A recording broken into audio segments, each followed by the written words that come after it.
Alright everyone, welcome back. This is Lex with Stage 0 and I want to showcase the deck that I utilized to get a first place at the locals, going 5-0 with Kosuke Oden.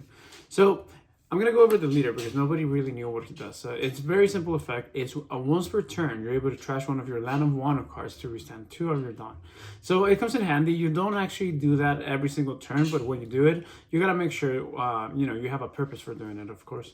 So yeah, 10 Dawn over here. Also, there's some reasons of why playing Oden, but we'll go over them right now. So I will start with anything that has to do with Land of Wano, starting with your 4 Searchers. These are pretty basic. They grab half of your deck, which you don't need to. I probably won't go way too much in that. Then you got your Nekomamushis. Excellent card. You're able to snipe any blockers that they may have or whatever it might be. Yeah, let's just move over. Raisos. Just 3 of them. I didn't ever really find myself utilizing it a lot, but his effect is a once per turn. Whenever he attacks, if you have 2 characters rested, he's able to draw your card. So it's pretty good for some tempo, and then your opponent has to take off.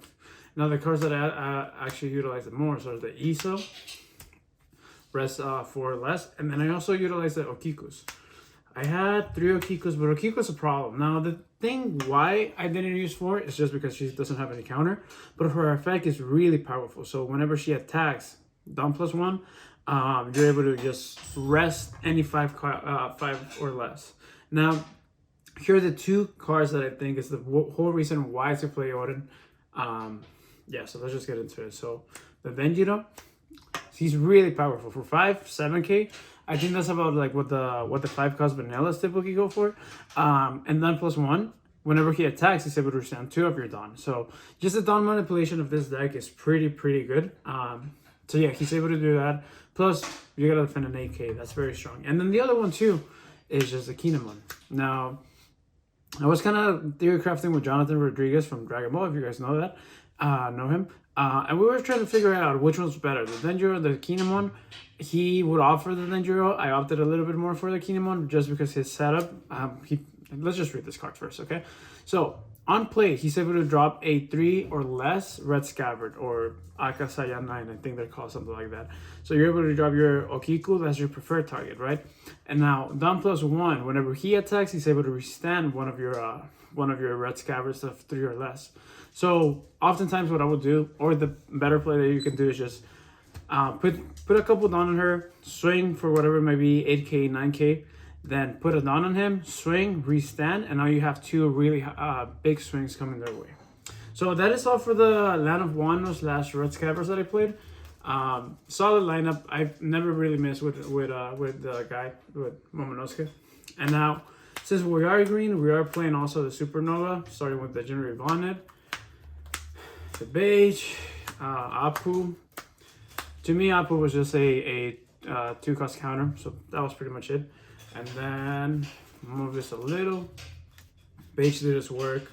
The fun part about the Momonosuke and the Juri Bonnet is that they serve like some sort of blockers because they'll reduce pressure from your leader. So they have to take them off from the forward. If not, you're just gonna get a lot of advantage. So 2 of this killer blocker. Whenever I had extra Dawn, I would just put on one on there, and once he has a 8 Dawn, and if you have 3 characters, which is pretty easy to do in this deck, you're gonna be drawing a card. So yeah, I typically did find myself doing that, and got a shot there. 2 of this killer, and 2 of this Basil Hawkins. This killer is fantastic. This Basil Hawking, he was alright, just because again, you have to play against something that drops a lot of guys on board in order for him to be really effective, and sometimes he just gets stuck in your hand. So as you can see, I think we're already seeing 6 cards that don't have a combo power. That could be detrimental for the deck. You get stuck with them, even though you typically have a really sizable hand deck. But yeah.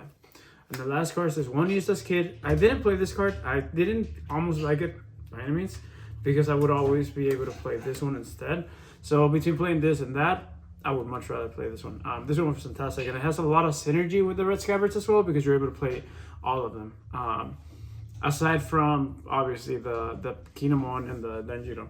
But yeah, this one, he's always gonna buy you another turn, and then that's all you need, so all your other guys get a lot of value during your turn.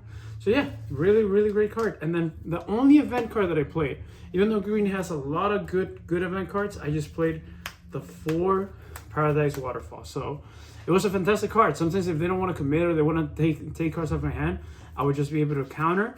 What this does is going to stand back up one of my rested characters to active. So this is a good way of just protecting, for example, my Denjiro, protecting my Kinemon from them being KO'd on the spot. So yeah, fantastic card. All in all, no changes I would make just yet. I know it's not the best deck in the format, but it is one that, resource management is a thing, resource management. And yeah, if you know how to do that, he's definitely going to be rewarding. So now onto my pricing. So I did get my Uta and this too. So I know, let's go ahead and open this on camera for you guys. And we got a Winter Stamp Law. Awesome. And now let's see what our participation looked like. And another law. Look at that. All right, guys. So you can find my own channel in Captain Lex. I upload other stuff like box openings, typically with my girlfriend, sometimes without her. A lot of Dragon Ball content as well and podcasts. But yeah, make sure to follow Stage Zero. Make sure to follow me to keep this One Piece content rolling. Peace.